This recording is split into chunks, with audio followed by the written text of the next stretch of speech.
Bonsoir, bonsoir bien-aimé. Shalom à l'assemblée de Yahushua. J'espère que tout le monde se porte bien. Par la grâce de Yahushua, nous persévérons, nous nous accrochons et on ne peut que bénir le Seigneur vraiment pour la force qu'il nous donne de continuer vraiment dans la marche et dans son œuvre.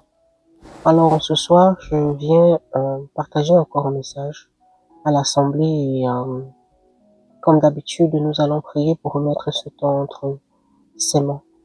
Père de gloire, Yahweh, merci pour ce temps que tu permets.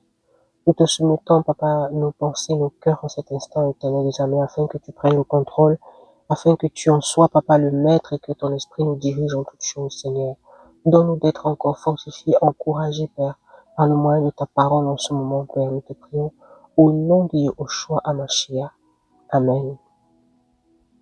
Alors, nous allons prendre les Écritures dans le livre de Josué.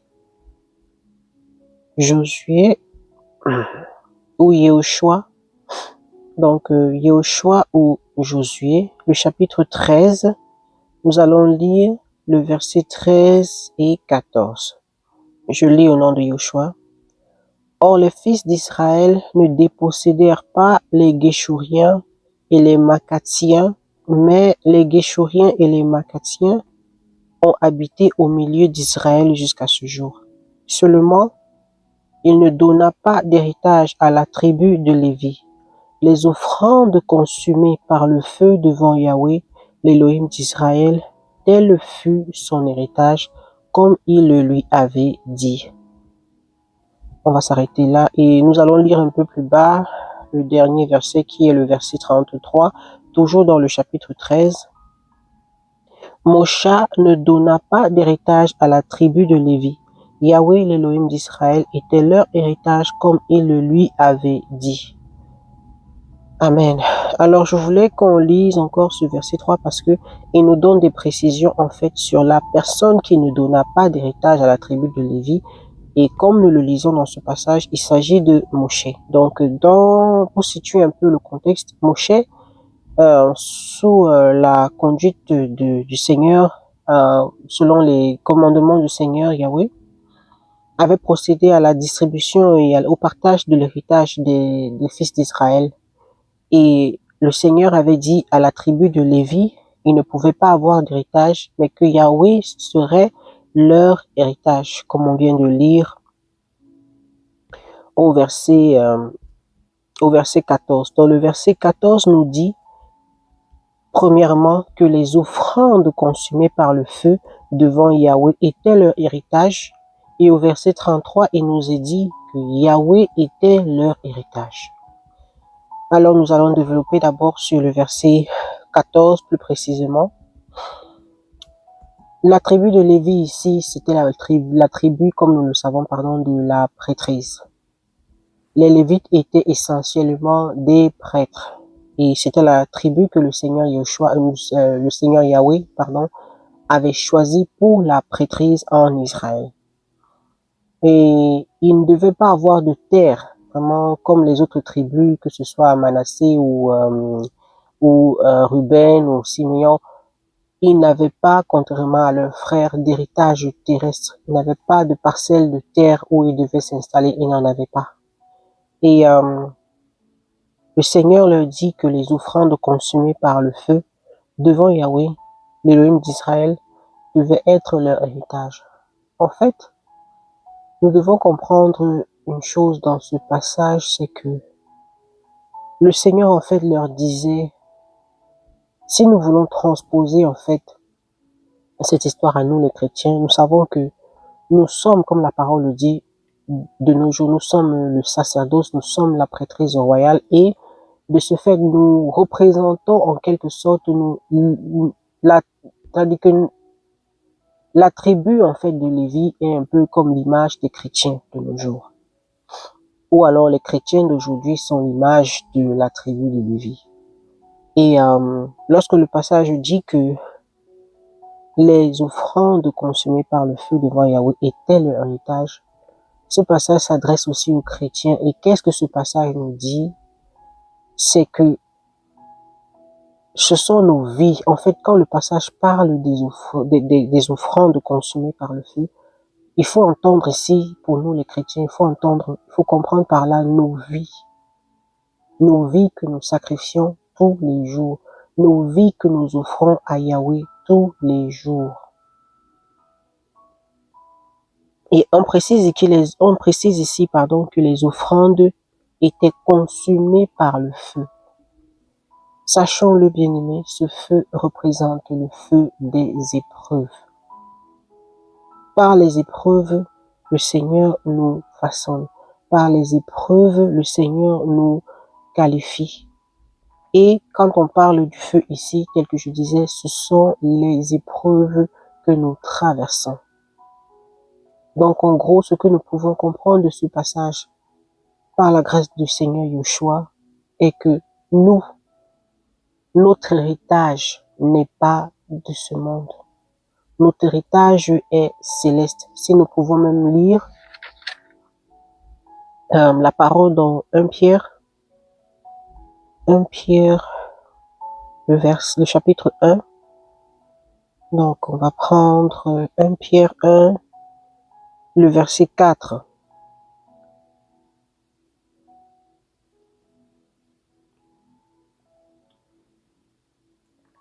Je vais lire. Pour un héritage incorruptible et sans souillure, qui ne se fane pas et qui est réservé dans les cieux pour nous. Amen. Donc, ce passage nous dit que nous n'avons pas d'héritage ici sur terre, mais notre héritage est réservé dans les cieux. Donc, si nous revenons au passage de Josué, au chapitre 13, nous allons vite comprendre que notre héritage, parce qu'il est céleste et non terrestre, ce que nous avons en partage, en fait, dans ce monde, c'est le sacrifice de nos vies. Les offrandes consumées par le feu, qui est le feu des épreuves, c'est le sacrifice de nos vies. Ce sont nos vies que nous offrons à Yahweh en sacrifice tous les jours. Et c'est ça notre héritage. Ce passage est pour nous rappeler encore, bien-aimés, que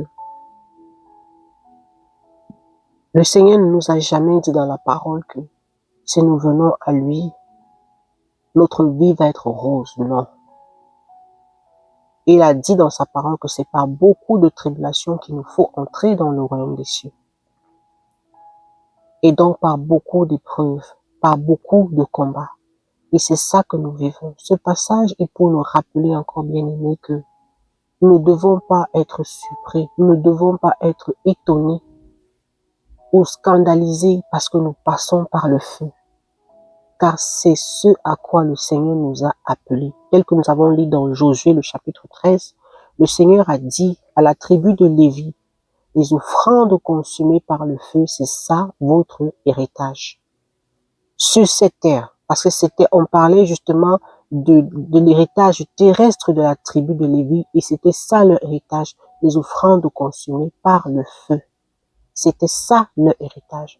Donc pour nous, les chrétiens, ne vous étonnez pas et ne vous y trompez pas, frère.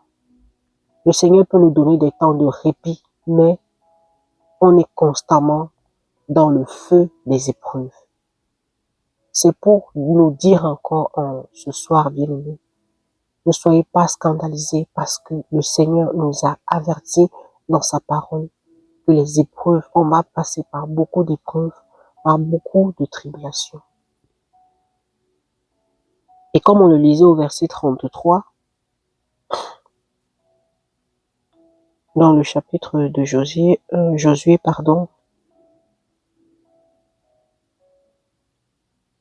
Alors Josué, le chapitre 13, je repars là-bas. Verset 33 dit, Moshe ne donna pas d'héritage à la tribu de Lévi. Yahweh, l'Élohim d'Israël, était leur héritage comme il le lui avait dit. Donc non seulement le Seigneur nous dit, à travers de ce message, que notre héritage, c'est les offrandes consumées par le feu, donc les épreuves, le feu des épreuves, mais aussi que lui-même, il est notre héritage. Ça veut dire que le Seigneur nous dit encore par ce passage qu'il est notre héritage bien-aimé. Nous ne devons pas nous attacher aux choses de ce monde. Yahweh doit être notre trésor. Yahweh doit être notre récompense. Yahweh doit être notre motivation de tous les jours. Le Seigneur nous dit dans sa parole que nous ne devons pas nous attacher aux choses de la terre, mais il nous donne un héritage particulier qui est lui-même, c'est-à-dire sa présence que nous vivons au quotidien, que nous portons en nous. Et ça, c'est spécial, ça, c'est un privilège. Oui, nous passons par les combats, oui, nous passons par les difficultés, mais le Seigneur ne nous laisse pas seuls.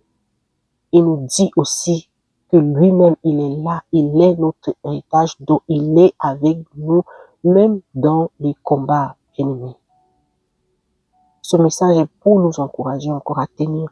Oui, il y a les combats, oui, il y a les souffrances, mais sachons que le Seigneur Yahushua, le Père de gloire, l'Élohim tout-puissant, il est notre héritage. Il est en nous. Il est avec chacun de nous. Et c'est lui qui conduit nos vies. Nous devons faire de lui, nous devons nous rappeler encore ce soir que c'est lui qui doit être notre trésor et non les biens de ce monde. C'est lui qui doit être notre récompense et non les choses de ce monde. C'est à lui que nous devons regarder et non aux hommes.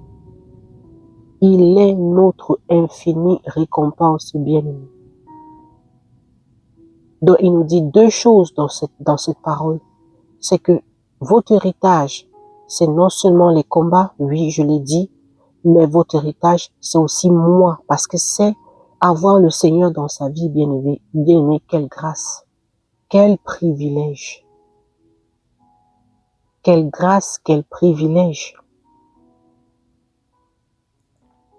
Alors, bien-aimé, c'est un rappel encore ce soir à l'Assemblée de Yahushua. Tenons bon dans les combats, parce qu'il nous a dit que nous allions passer par beaucoup de tribulations avant d'entrer dans le royaume des cieux.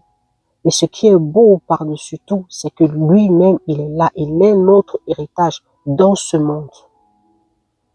Il est notre véritable et merveilleuse récompense dans ce monde. Ce ne sont pas les biens matériels. Parce que si c'est les biens matériels, il y a des hommes sur cette terre qui sont plus riches que nous.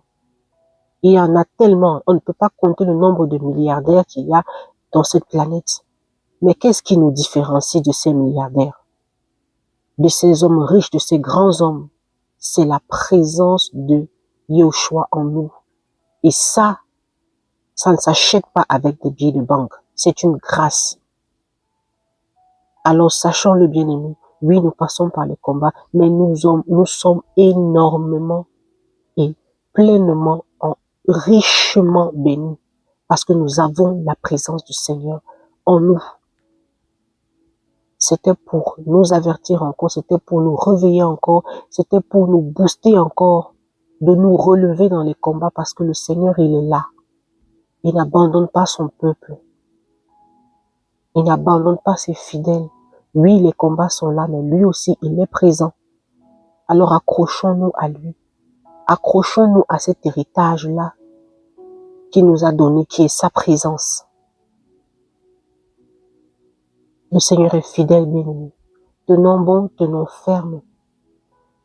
Persévérons dans ce monde, parce que le Seigneur, il est là, et chaque jour, il nous donne les moyens de tenir, de persévérer. Il nous renouvelle la force chaque jour, bien-aimé. Accrochons-nous à lui. Soyez tous encouragés, soyez tous bénis. Au nom de Yahushua HaMashiach. Amen.